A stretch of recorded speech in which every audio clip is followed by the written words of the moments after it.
Addiction has been a phantom haunting our communities and our loved ones for far too long. As a culture, we struggle to understand it because it has been shrouded in mystery, fear, and stigma, so we've suffered in silence. Kofi Annan said that knowledge is power, information is liberating. Education is the premise of progress in every society, in every family.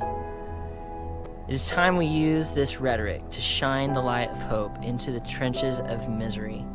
The battle begins with teaching and instructing on the nature of addiction as a treatable chronic medical disease involving complex interactions among brain circuits, genetics, the environment, and an individual's life experiences.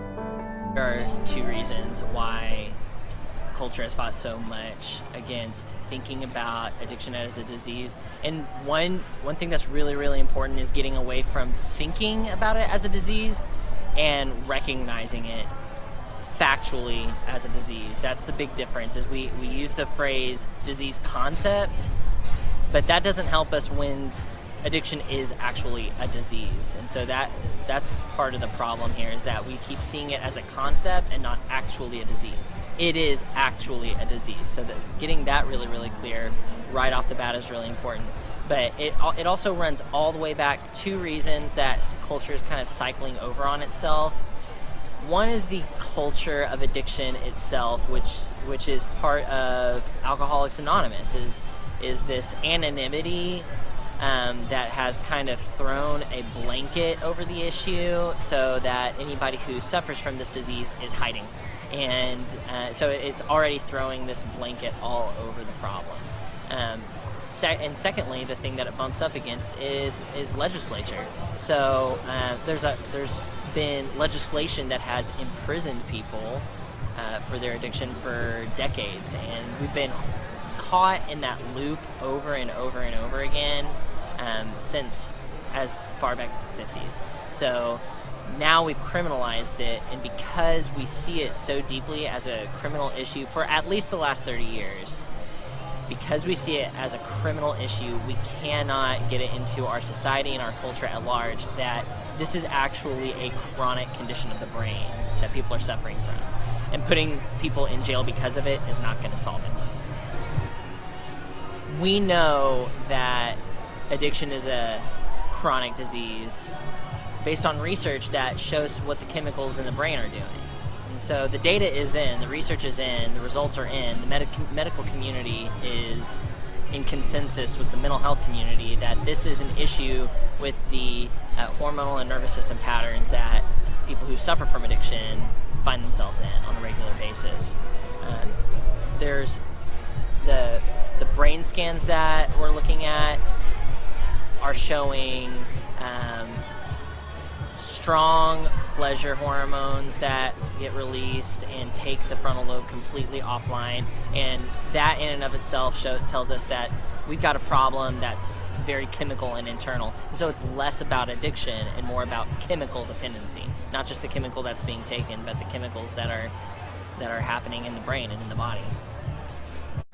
So the difference between chronic and not chronic, so there's a lot of diseases that are not chronic. I mean, a person can have cancer for a period of time in their life. That doesn't necessarily mean that they have a chronic disease. They have a disease, but it's not necessarily chronic.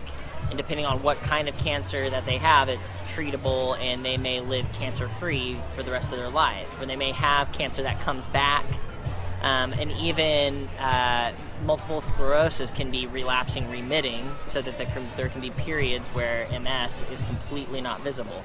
But the difference between that and something like addiction, or even diabetes, is a chronic disease because it's something that a person has to live with, and they know it won't necessarily be cured, but they're going to have to manage it on some level.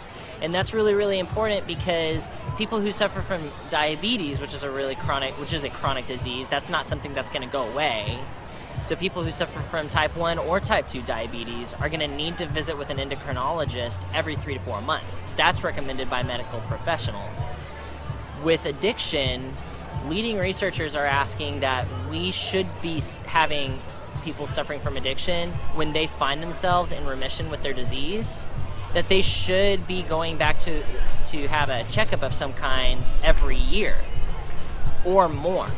a year is minimum.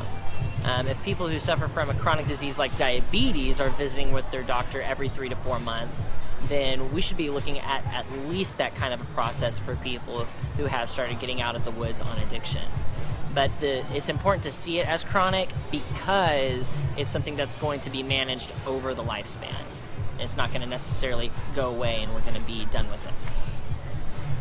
So we have to fight the addiction, not the people who suffer from addiction. That's the big thing in our cultures. We have to see the human who's suffering from the disease, because these are still people who are moms and dads, and they have families, and they are wanting to dream about their career. They have ambitions with their lives, but they have this disease that keeps interrupting their lives.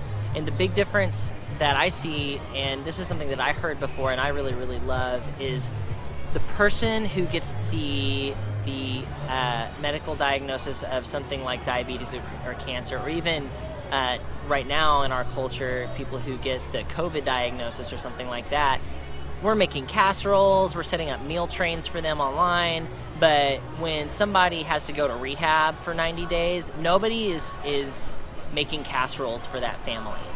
Nobody's setting up a meal train or bringing them the support that we actually need when a family member is out of commission dealing with their sickness for a period of time.